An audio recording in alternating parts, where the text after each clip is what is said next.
All right, we're going to do some notches here, and then we're going to do some cross-grain batoning.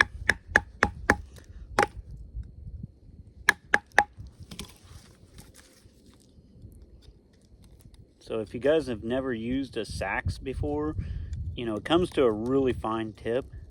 You can really get in there and just kind of do some fine work with the tip. Now, I will say something to be cognitive of is the tip is not insanely thin on this knife, but it is thinner. So I wouldn't be like doing some like insane tip testing or anything, which I think tip testing is kind of silly anyways. But there's a perfect little square notch there.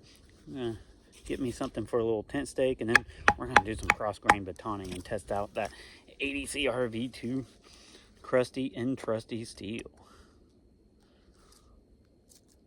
I didn't really give myself much of a place to hold on to. I sometimes do that.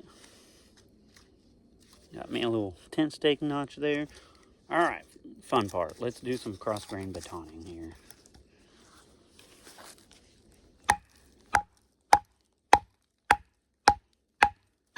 A little thicker piece than I usually use, but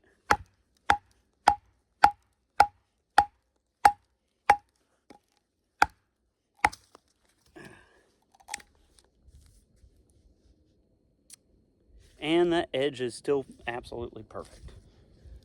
That was a decently thick little piece to be cross-grain batoning through.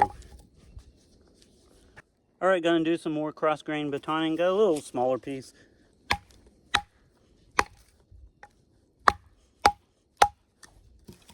I like watching those little pieces fly like that.